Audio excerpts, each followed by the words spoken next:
Okay, welcome to Ground Truth. We are really pleased today to welcome John and his talk about the human factor. Why are we so bad at security and risk assessment? Before we start, we will be taking questions at the end, and we have the mic as well, so we'll be passing that around. So please, could you save your questions to the end? Mm-hmm. And we would also like to thank our sponsors, without whom this would not be possible: Verisprite, Tenable, Amazon, Source of Knowledge, and what was the other one? I forget the Protivity. Sorry. So without further ado, we will let you get started. All right. Hello, everyone. Well, thank you. Getting applause before I even start. Let's see if you feel that way at the end, and I'll be happy. So we'll do, I'll introduce myself. My name's John. I don't have any slides up here. What am I doing wrong? I think maybe that's turned off. That's what's wrong. So anyways, my name is John Nye. I started messing around with computers in about 1985. Now, I was only 5 years old, but my dad brought home a TI 1000 and it was done. After that, now I wanted to play games with it, of course, and the thing takes cartridges, but my dad wouldn't buy me one. He bought me a book of basic programming with a bunch of stuff in it. And I was like, I started putting a game in and realized I could screw it up as much as I wanted, and I never played games after that. I was like, this is awesome. And I kept messing with computers, and now I'm a VP of cybersecurity. I'm still not getting any, it's slightly coming up. Yep. So I'm the VP of cybersecurity strategy, and it's not a made-up title, I swear to God. But before that, I was a consultant for 10 years. So I've been doing pen testing, I've been a hacker, I've been an auditor, I've done all that kind of stuff, gotten to work with people, and over those years, I've really gotten to the point where the human, it feels like we're to this point now in security that the human element is literally stopping us, is what's keeping us from moving further. That's what I believe. The company I work for is Synergistech. We're a consulting company mostly for healthcare. So if you need consulting services, you can talk to me. So let's talk about wetware in depth. So to begin with, we are all biased. Even the most enlightened person you know is biased. It is so ingrained into our core selves that we cannot be anything else but biased. Each and every one of you came into this room with preconceived ideas. Maybe you saw my tweets or my blogs on the topic. Maybe you saw the line wasn't as long as others. Maybe, maybe you saw my writing on the topic and hoped to learn something today. Or maybe you think I'm crazy and you came here to prove me wrong. Then, as you all came in and sat down, you wondered if this hour was worth your time. Do I really want to sit here for an hour? Then the biggest hurdle was when you all looked up here and saw me and realized I was a speaker. Maybe you think I look like a tool, or maybe you think I'm cute. I am single. Or maybe you hate my jacket, or you think I have stupid hair, or a million other things you could say positive or negative about me on first impression. But the entirety of how we feel about people, situations, risks, decisions, ourselves, others, is all directly related to these biases, which are very much controlled by our emotions. And it appears, as best as scientists can tell so far, that this is the method by which our minds have evolved to deal with the world. So consider this. Every person in the world at every moment, whether they're awake or asleep, is receiving a myriad of sensory information. You've got your sight, your sound, your feel, your emotions, all this stuff is going on. Well, it's more than a computer could process, and it's certainly more than we can process consciously. And it's more than you can imagine, it's more than you can fathom. And because of this, our minds handle the vast majority of all the data independently of our conscious. So you're unaware of most of what's going on inside of your head.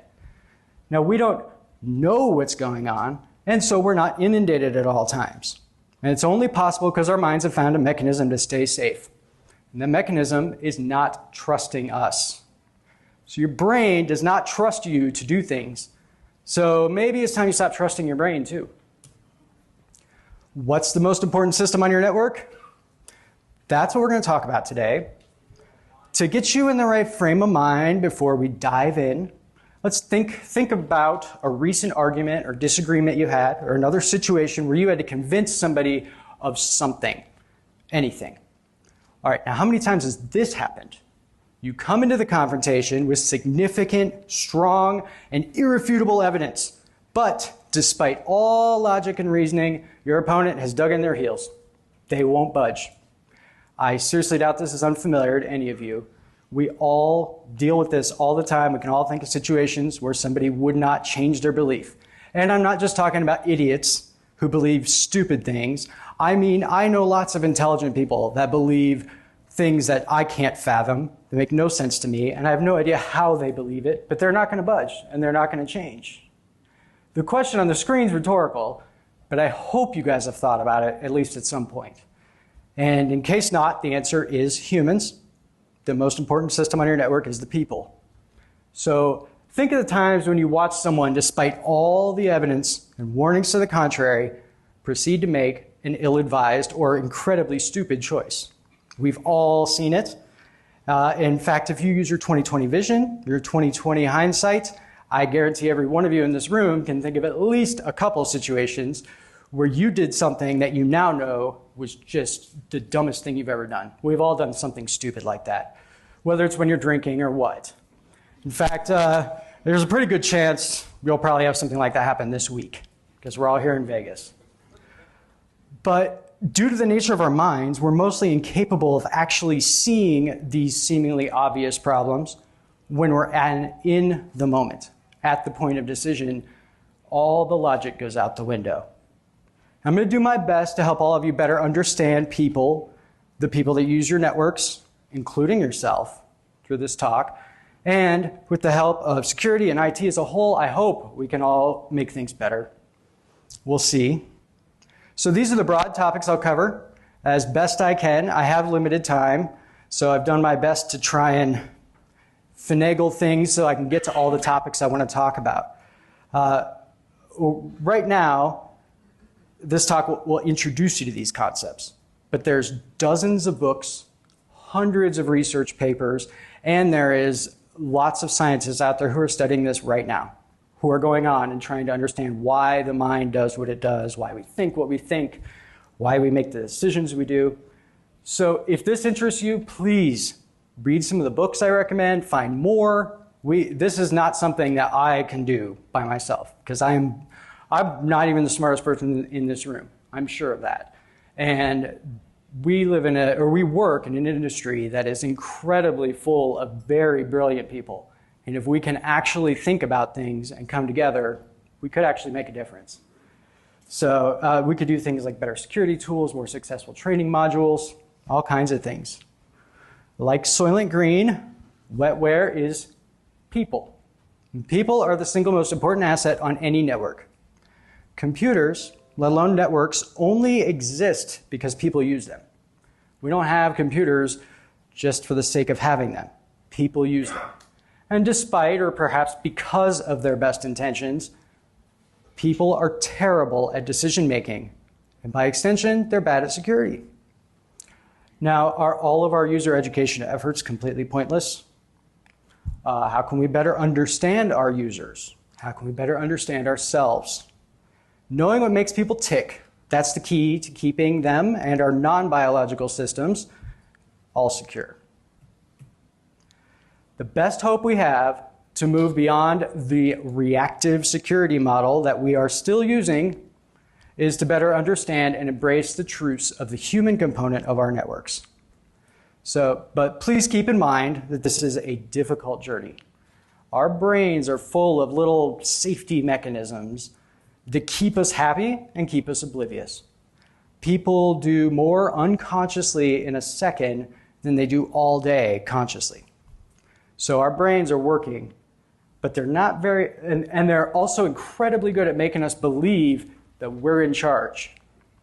And this is why people can so vehemently stick to beliefs and concepts that make no sense to anybody outside of their little group. And it's also precisely why it's so critical to have an understanding of what perception is. Perception is a very difficult thing to understand. So I'm going to start out this section with an illustrative story, set the stage. And then we'll begin to understand our own perception, I hope. But it's a very difficult concept. And again, we don't have a lot of time. So when I was a kid, my uncle, he had and was very fond of horses. And he still is. He still collects horses, like real live, big, giant horses. But when I was little, he'd tell me about like a horse that was wild or a pony that was getting big enough that it was going to have to be broken before it could be ridden. Now, I am not a country kid. I did not live in the country. Computers were way cooler to me than any animals. So I didn't worry about it. But every time I heard this term, whether it was from my uncle or the surprising amount I would hear it on like late 80s, early 90s TV, really surprising amount. You don't hear it anymore, but we did then. What I pictured was that the horse's owner, which is of course like a cowboy rancher type, grizzly beard, and he's always like, "What you looking at?" Just kind of one of those types. He would have to catch and literally break the horse. This is what I pictured. So it would be submissive enough to wear a saddle, carry people. So in my mind, this rancher guy, this cowboy, from his big stallion, like a big shiny black horse, that way bigger than the one he's breaking, he'd have to lasso this little horse, and then he'd dive under the horse, and of course I pictured like a Hulk Hogan style, like headlock or something, and he'd have to put it on the ground and literally break the horse's back. That's what I thought it was. Then this cowboy guy would nurse the horse back to health, and the horse would love them and let them put saddles and ride kids around or whatever. So that's what I pictured every time I heard it. None of that is anywhere near what it actually is to break a horse. Not that I'm an expert in that at all, but I do know that that's not what it is. But for a surprisingly long time, that preconception that my 6 or 7-year-old mind made up stuck with me. And still, like, if I hear on some random Western movie about breaking a horse, that's the first thing that comes to my mind, even though I know that's not true. So I can honestly say that led to a bias in me against like cowboys, horse owners, country music. I didn't like any of that stuff for a long time because I thought, why would they not just get a car or take the bus? Why do they have to be so mean? Seriously, these are horses. They're like living creatures. Why would you do that, So you could see how my perception of that act of breaking a horse led me to have negative feelings about those that trained and rode and were in any way associated with horses. And in some way, we all have biases like this. So maybe you're a vegetarian, and secretly you think everybody that eats meat is disgusting and horrible.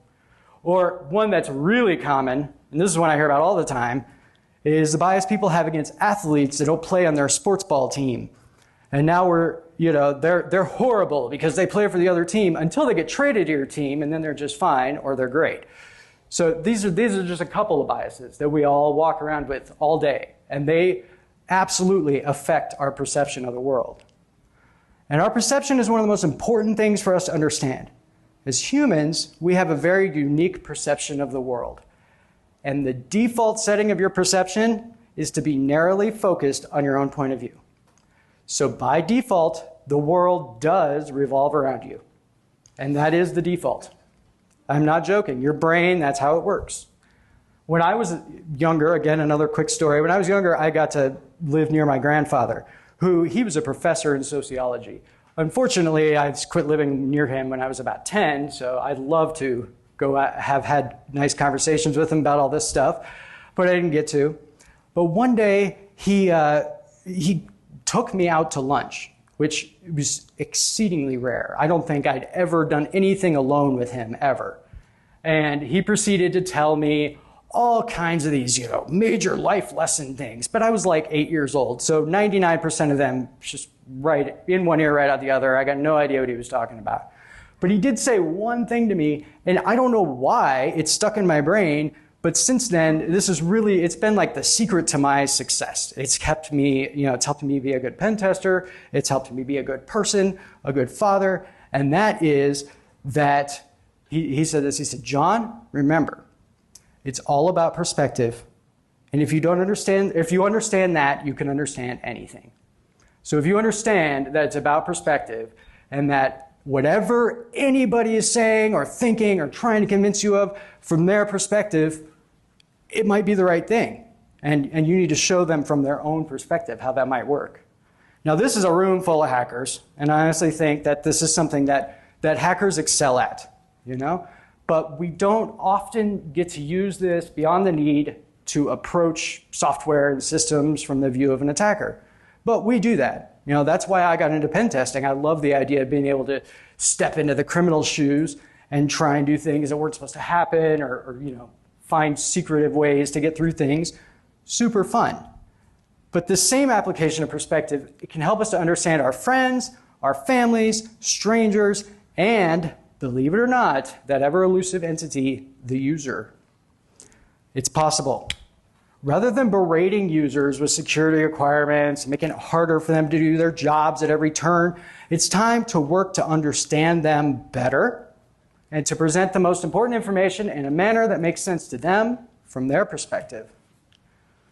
So there are many special images, videos, sounds that severely affect our perception and make us question what we're seeing. These images here illustrate perception. In the two cartoons, they show, at 6 or a 9, a 4 or 3, they're seeing it from a different angle, so it looks different to them. Or they show you something that appears to be something it's not. So if you look in the upper left, you see those lines do not look like they're parallel. They look like they're askew. But if you take a ruler to that, all of those lines are perfectly straight and parallel. It's the pattern of blocks that makes it appear skewed. Or other things mess with our perception are like the two images on the left there. Those show how something can appear to be two things at once. Is that top left a man's profile or a straight-on picture with a shadow on part of his face? It's probably both. And how many legs does that elephant have? I think it's like 7. So all these things illustrate how perception is not consistent. You are not seeing exactly the same thing as everyone else. You don't go home at night to the same family as your coworker. You don't know their beliefs. You don't know their biases, prejudices, passions, or a million other things that affect their perspective and make them who they are. So how can we presume to know how the user will react to something?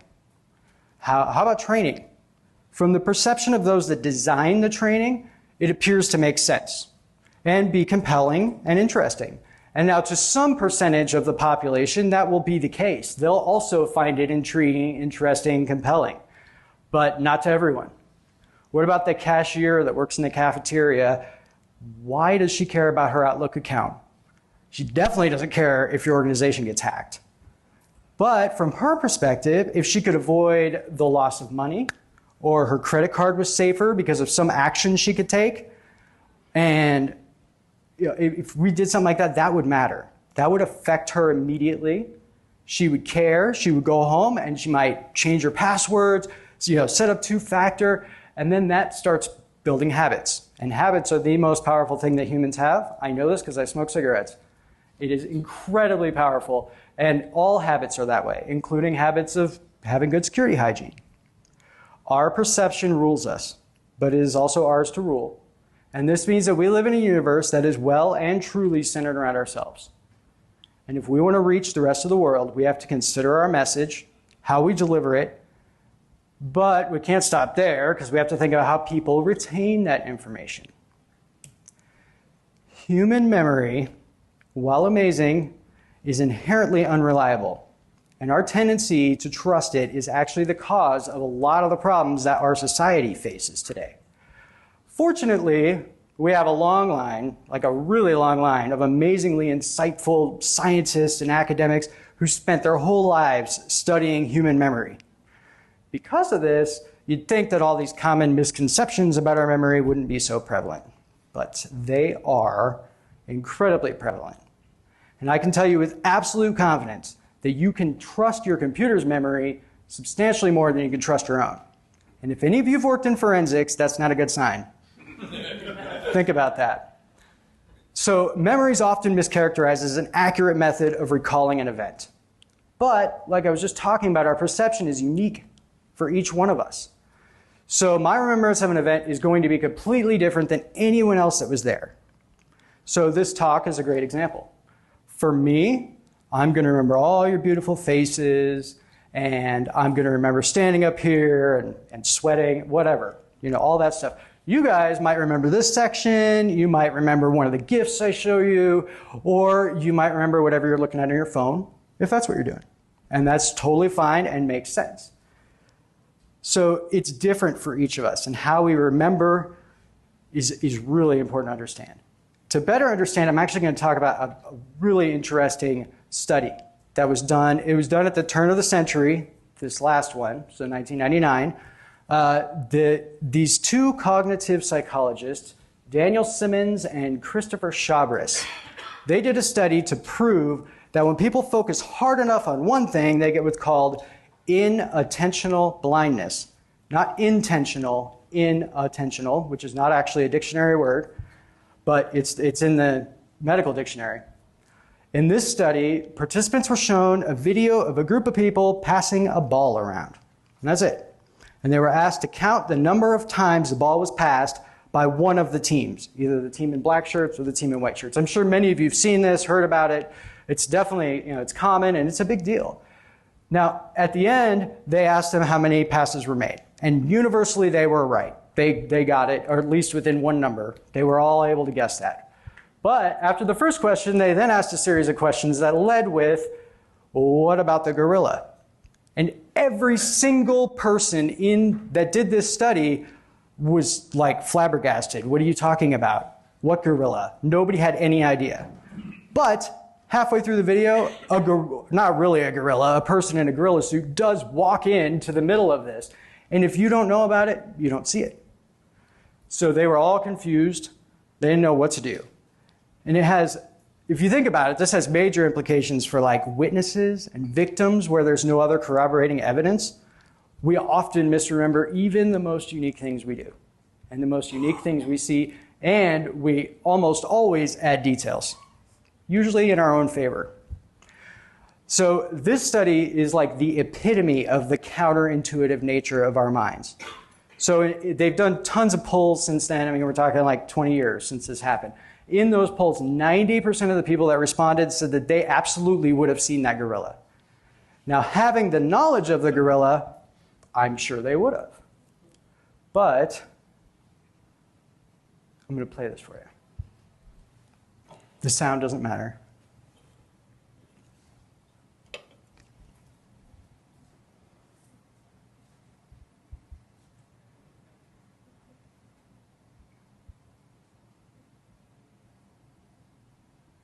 Hope you're counting.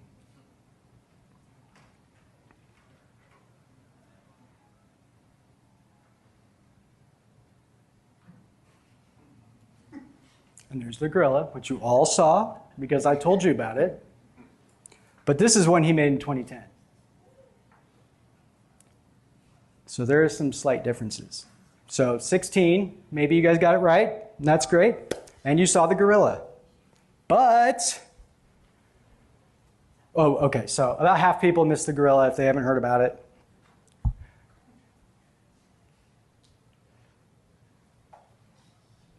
But did any of you guys notice this? The curtain changing color? Or the player wearing the black shirt walking up? You did? Okay, so a couple of you did. Most of you did not. Now watch it, even just in rewind, you can immediately see it. It's orange, it's red, there's 3 people there. As soon as the gorilla walks in, she walks off. Now there's only 2 people. So again, inattentional blindness. We're not seeing things, Did you see it all? I mean, part of that is if this is new to you. So our memories being trusted as an agent of the truth is the biggest misconception about memory there is. It is not. So there's an organization out there called the Innocence Project, which I'm sure some of you have heard about. What they do is they're dedicated to helping people who they believe are innocent to become exonerated, people who are in prison but did not commit a crime. At least they believe so. So they look into this. And they've actually been really successful through the use of DNA testing. According to their website, they've released more than 350 wrongfully convicted people from prison. Also on their website, it says that the average time these people spent in prison for not committing a crime was 14 years. That's just, like, I don't even know how to react to that. So, I mean, just think about that. Now somebody who I'm talking about in a second, Dr. Julia Shaw, she said faulty memory played a role in at least 75% of those cases. So those people went to prison off of witness testimonies and things along those lines. And as you can imagine, so one thing to keep in mind also that's really interesting about this is only in the US, and it's only in cases where there is DNA evidence available. So you can't even guess how many thousands of people are in prison right now that never did anything wrong, or at least not what they're in prison for. You know, that's pretty scary. So this woman, Dr. Julia Shaw, she released a book in June of last year that's called The Memory Illusion. And this book rolls together decades of academic research, scientific studies, and it's actually really entertaining to read. She wrote it very well. It's a very entertaining book. So she spent, after she did these studies with this Innocence Project, she spent quite a bit of time trying to figure out how the phenomenon of like false memories works. And her colleagues and her researched the method by which false memories are formed and to better understand how they impact our perceptions and how they work. So this study is my favorite. In this study, they gathered a group of subjects, which of course is a bunch of college students, because that's what they study on. And they brought them in, and they got their parents' phone numbers first before they ever had them come in. And they called all their parents, and they said, hey, tell us about a couple of like really outstanding things that happened in your child's when they were young. And they picked things like, you know, going to Disney World or whatever. And they got photographic evidence of 2 incidents, something that happened in their life. Then they created a third image that was completely made up. And they were, without fail, able to convince every single one of these people that that fake thing happened to them. And they believed it. Not only were they able to do this, these were not like, you went to dinner with your grandpa and it was made up. No, this is stuff like, one of them was a picture of a kid hugging Bugs Bunny at Disney World. If you know anything about Disney, Bugs Bunny does not work for Disney. And he would not be in a Disney park. I've been to them, trust me. They are not gonna let someone, I don't even know if they let you in wearing a Bugs Bunny shirt. You know, it's very serious. Another one they did was they convinced a guy that he went to England when he was like 5 years old to have a picnic with the royal family and showed him a picture of the Queen Mother and Prince Charles with him in like the mid-80s. And he believed it. And they thought it was real. So they were able to convince all these people that these made-up events happened. And at the end of this study, they were able to say, without a doubt, implanting false memories is trivial. It's incredibly easy to do, and we do it to ourselves. You don't even really have to try. You just kind of have to lead people a little bit. Now, all of us who do social engineering already know that. It's pretty easy to trick people. So another subject she covers in depth in her book is how to get through to subjects, how to make things memorable. And I'm going to go into this a little more later, but what it comes down to is really interesting. It comes down to arousal. And I'm not talking about sexual arousal. That's a whole different thing. But it does come down so in brain science, arousal is defined as a state of responsiveness to sensory stimulation or excitability, or a state of behavioral or psychologic activation. In other words, your brain is active. It's piqued your interest. And that's really important. It's a very powerful tool we can use. We can improve others' reactions to training, awareness, and all kinds of important things we need them to know. So I'll go into that a little bit more. But first, we need to talk about decision making too. So this is the third major thing that all people have to deal with every day. So our brains, they are evolved, if you believe in evolution, I hope you do. Our brains are evolved from animal brains, but they still evolved from animal brains. So in the moment, our fight or flight instincts tend to take over, especially at the point of making a decision. regardless of whether you feel it. Now, some people are a little better at recognizing these effects and can offset them a little bit, but decades of study demonstrate that decisions made by people are as likely to be logical as the flip of a coin. Period. So for years, the security industry has been trying to figure out how to mitigate some of the issues that stem from the wetware that makes IT so insecure. Now, IT can be considered new relatively compared to other technologies, and cybersecurity or security for IT is also relatively new. But none of the concepts we're talking about here are new. Since as long as people have had something to be scammed off of them, there's been somebody out there who would scam it off of them, take advantage of our natural, jumping to conclusions, our own stupidity, if you will. So scams are nothing new, and neither is the desire to understand why we're so terrible at them.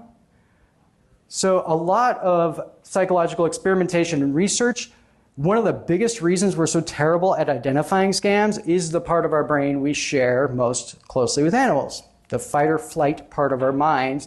And that's the mechanism that makes you jump to conclusions, make assumptions, see patterns that don't exist.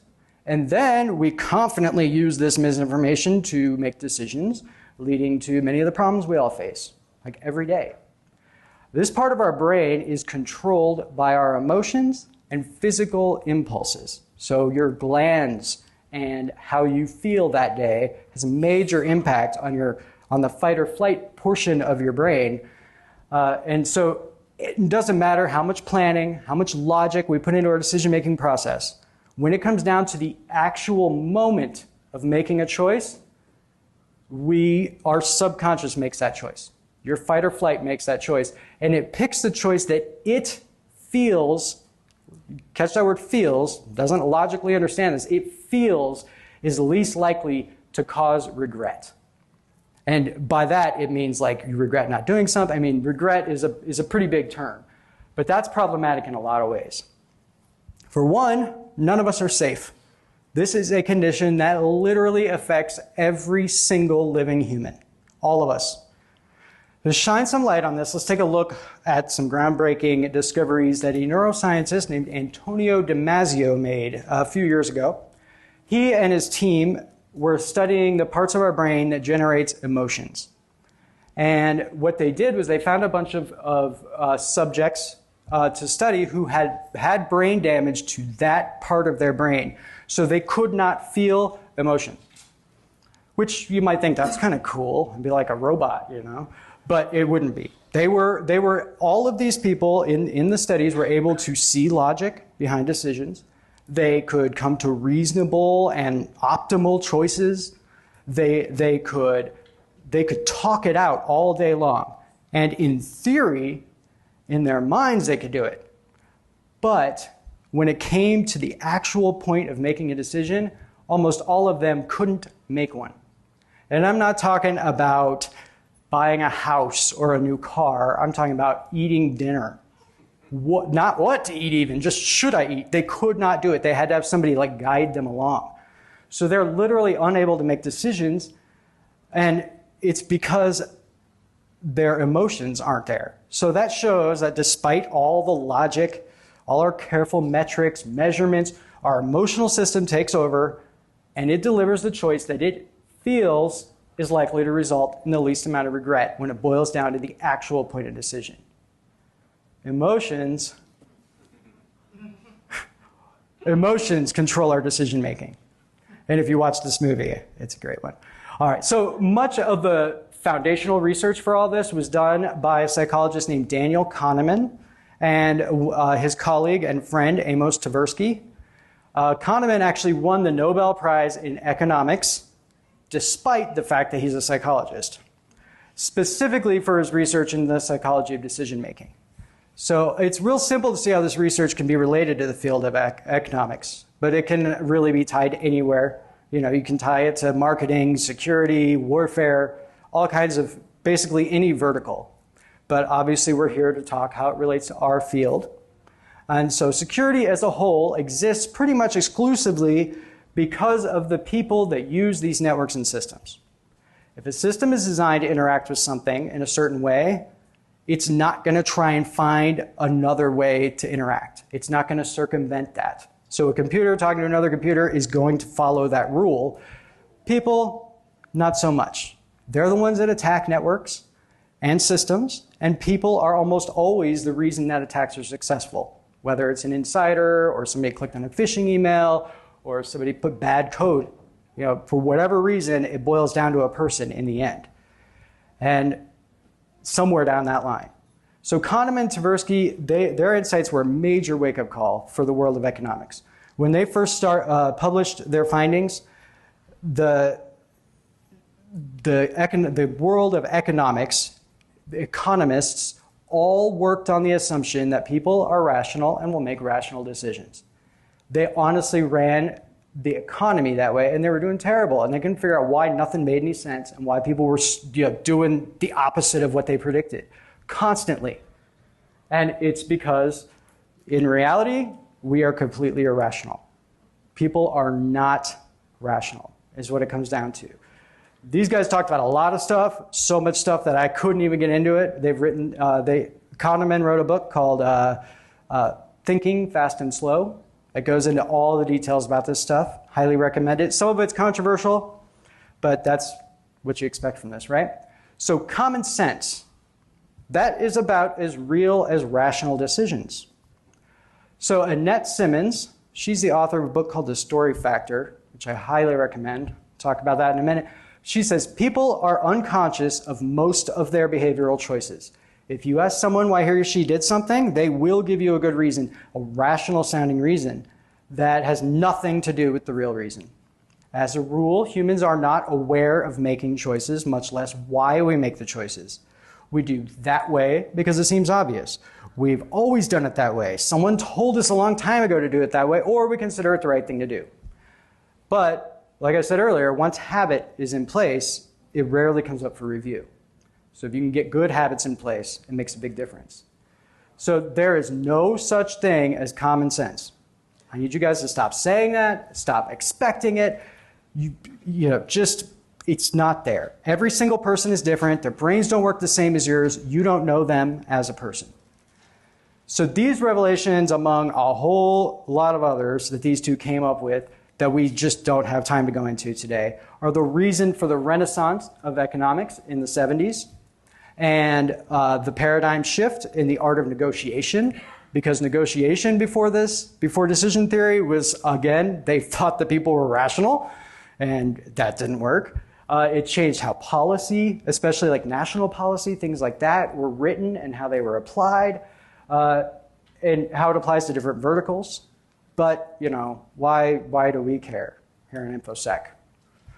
So, I believe that there is an overwhelming and pervasive misunderstanding of human nature in the world of IT and security. And I'm not trying to say this to dig at the industry I love. I love security. I wouldn't want to do anything else. But I am trying to say that we can do it better. If we seriously want to move the industry forward, we have to begin to accept a few facts of life and to work in sync with them. But first, we have to break security down, or at least part of it. So what is it really? Well, it's a way to protect people, their property, their livelihoods from entities that may cause them distress or harm. Now, I hope we're all seeing a common theme emerging here. We're protecting people, not really protecting computers. So I want to reiterate, I'm not telling you guys anything new here. I'm trying to show you why we need to change our focus. And there's so much more information out there about this. It's not news. People are the core component of all the aspects that there are in IT, in security. People are that core. Now, we can look at the most analytical things like big data or threat analytics. What's going on now? That's fun. All right. PowerPoint just crashed. I broke it. Sorry about that. I broke PowerPoint, dude. That takes some skills. No, it doesn't. What am I talking about? It's Microsoft. All right, so I think I was here. Yeah. There we go. And, oh yeah, so if we look at like analytical aspects like big data, threat analytics, it's still driven by people. So someone came up with those algorithms that are used, someone wrote that software, people manage the databases, the information, and they handle the reporting, and ultimately a person has to verify, confirm that the analysis is right. So people are driving every component, from the users that we're securing to us that do the securing. And if we don't figure out a better method of influencing our users and our peers, then we can expect to continue in the Groundhog's Day endless loop like this GIF here. It just keeps going. We all know quite well the vast majority of attacks start from the inside, and that it's done with social engineering in most cases. Basically, every single type of social engineering attack uses tactics we've talked about that take advantage of people's humans' emotions and natural tendencies. And I'm not the first person to talk about this stuff. It's been talked about for years, but we need to figure out how we can better adapt, how we can make it work.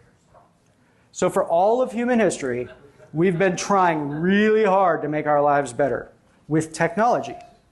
It began with wheels, paper, printing presses, plumbing, electricity. All of those are old technologies, and they're all ingrained parts of our lives. We couldn't live without them anymore. None of those had any friction, becoming irreplaceable, to most of mankind at least, and even less trouble sticking around. We're not getting rid of electricity anytime soon, or plumbing. They all have one thing in common. These were all invented specifically to deal with a problem that basically all people face, like going to the bathroom or seeing at night. Really problems that everybody faces with. Computers, they were invented to solve a problem, but not a problem we all face.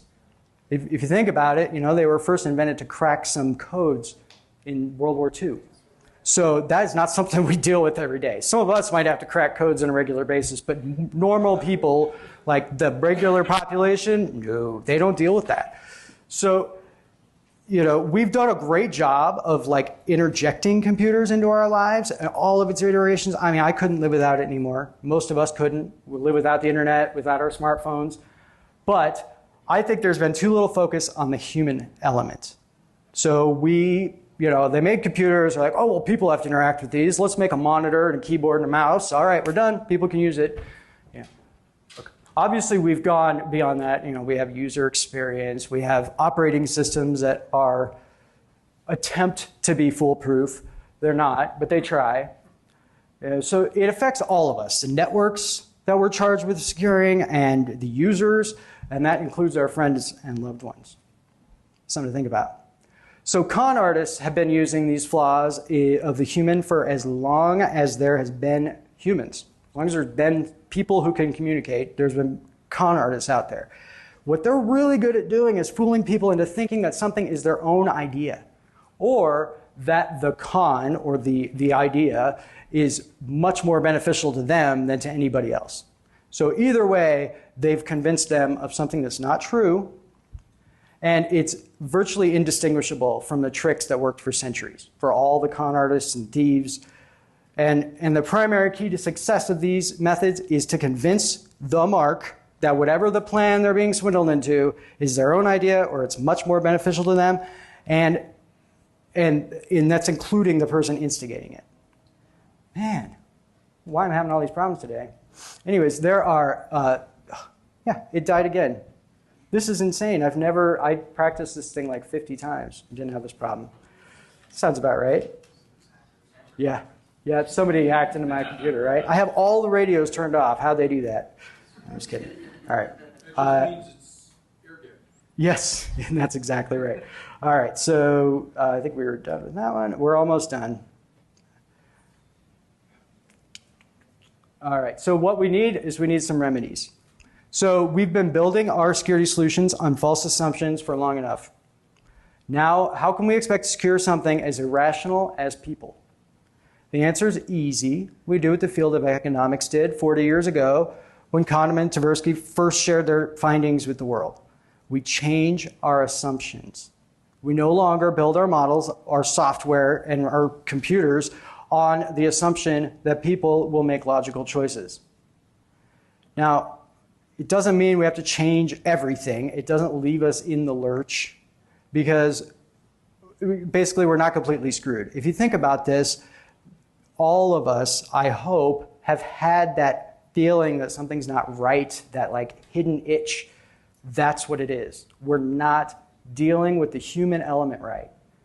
It seems, to me at least, the latest tactic that most organizations do to deal with the human aspect is to either put their head in the sand, which is, sorry, we're not going to do any SE on this engagement because we know we're going to fail at that, which is BS, stupid. If you're going to fail at it, you should be doing it even more so.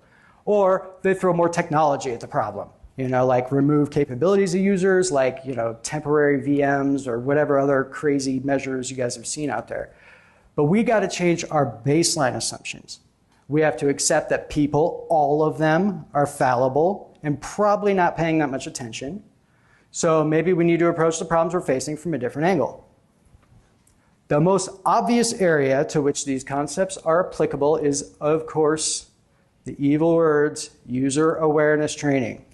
And I know every organization I've ever worked with or for, everyone, the users and the security team, hates the awareness training that they might do annually because it doesn't really matter. It doesn't really make a big difference in most cases. We all know, it's marginally helpful, maybe. And I know from talking to users that I'd say at least half of the users I've talked to cheat on those tests. They get the answers. Like, they don't want to watch that stupid video and answer those questions. So maybe we should take a cue from how humans actually think. We can make people do we can't make people do things. But if we're honest, people are really just worried about themselves. Of course, they love the company and they inherently know that the enterprise's security is linked to their own happiness, right? No, that is sarcasm. In reality, people are most concerned with number one and those that directly affect number one's happiness. So their friends and loved ones, not their place of work. Unless the paycheck stops, they don't, even if they act like they care, they don't really. So logic can tie a user's happiness to their employer's success. Their livelihood is relying on it, but not many outside of the C-suite actually see those benefits. And really, people aren't rational anyways. So we can't expect that. We got to stop with the assumptions. So instead of teaching users how to protect company assets, what if we taught them how to protect their own information and data and devices? Let the security start with their homes, teach them why, rather than demand that they do something. Tell stories, make it interesting, show them how to protect their home Wi-Fi. Because that helps the organization anyways, because you're going to make them work at home. And so that's also helpful. But it also helps keep them safe, their families safe, keeps everyone happy. So I'm sure there are a myriad of other ways that we can apply this that I definitely haven't thought of. Like I said, I'm not the smartest one here. And it's going to take all of us to think about this. Another thing we can look at is people and processes. What about our processes and workflows? I think it might be possible to change our approach to the plethora of processes that our organizations collectively rely on to ensure business continues effectively and safely, right? We all have these. And instead of simply making a detailed list of steps that people must follow, maybe there's a way to design these processes in such a way that the user can learn, or that leads to the most appropriate solution without browbeating them into doing it. So people want to feel empowered, and they want to feel that they've made a contribution. So I do want to put one more quote here, and this is another one from Annette Simmons, and this is great. Most policy statements concern me. If you want to do the thinking for someone, because that's really all a policy statement is designed to do, at least story invites the human being to you wish to influence to participate in that thinking process. So mandatory rules don't allow participation, and they tend to influence people into either mindless obedience or gleeful, malicious obedience, which we've all seen. Okay, you want me to do that? You got it, I'll do it. So, and that can definitely make things worse. All right, so let's wrap this up because they're telling me I'm out of time back there. In the arena of human interaction, we are all equals. Users, admins, non-users, babies, there's a baby back there, old people, everyone, we are all equal. is like the ultimate in inclusion. Our humanity is the one thing that levels the playing field. We're not better than the user who downloaded a macro virus last week. We are all in this together, whether we like it or not. The only way we can actually get the ever elusive user to be more secure is to start by humanizing them, telling them stories, making the habits you need for them, like good security hygiene, directly and exclusively applicable to them and their sphere of influence. And then they'll make the changes to keep themselves, their loved ones, their families, anyone they care about safer, and that forms good security habits. Those habits carry over to work, and they bring it back to work with them. So, none of this is news, and I know that we don't, as a collective, consider it consciously nearly enough, but we are all fallible. And I am not talking about a particular group. I mean people are fallible. And that tendency to err is what allows us to keep our jobs, especially us in security, and what allows some of the greatest beauty, like art, to be created. It's also the root cause of most of the most colossal screw-ups in history. And I say this not to paint an ugly picture of people or of anything. I want to bring this topic to the forefront of our collective consciousness. I think that as a group, and now I am talking about security people in particular, we have some of the greatest problem-solving and creative thinkers in the world in our little tiny community. And if we all work together and we can make our goals concrete, we can, as a group, actually make the world safer. So let's get to work. And if there's time, you can ask me questions.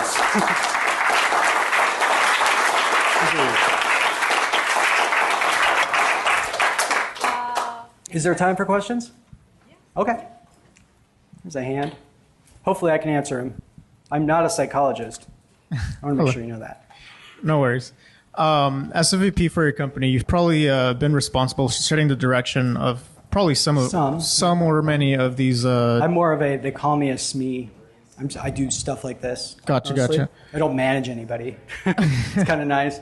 But with that in mind, I mean, a lot of times for companies, specifically at the higher levels, it always comes down to cost analysis of some sort, right? Yep. You can't possibly implement every possible way for every person to be able to optimally learn, right? But, you could make your training so that you have a training for maybe your help desk and a training for your cashiers and so you have to, if you focus it to those particular type of people. But you're right, and there's another big problem. When you bring this to the C-suite and you say, hey, we want to train people how to keep their home Wi-Fi safe, they're going to laugh at you and be like, why the hell do we care? Because they don't care either, and that's where you got to convince them. Yeah. Oh, I think she wants you to use the mic. Oh, yeah, thanks. I just want to add it might be a good idea to look at the targets a specific person has. Yeah? Because security is irrelevant when it's contradicting his targets, and his targets are affecting his personal gain. Yep, absolutely. That's a very good idea. I agree.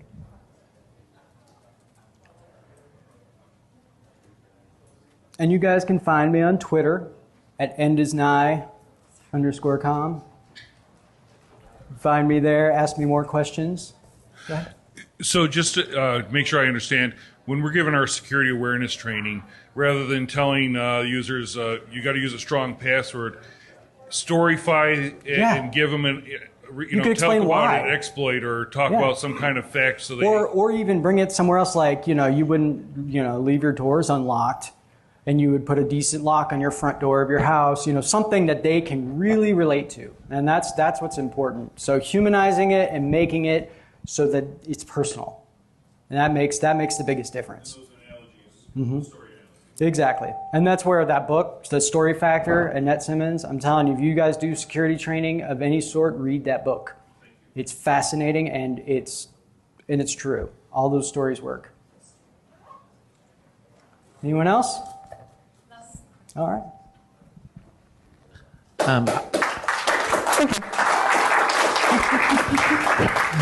It's part of a question, but it's also, I just want to thank you for saying that common sense doesn't exist, because I have been cursed with people telling me it's common sense, dude. Why?